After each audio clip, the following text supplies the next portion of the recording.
how to fix slow downloading problem on your Chrome browser. Hello guys, in today's video I'm going to show you how to make your downloading more faster in less than 1 minute. So all what you have to do is open your browser, go to the top here, click on those three dots and go down to settings, and then go to the top here and search for flags like this, and go here, search for parallel downloading, and then go here and make sure to enable this option and click on relaunch.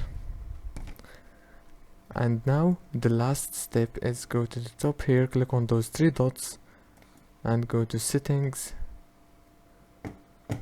and then go to system and disable this option, the hardware acceleration.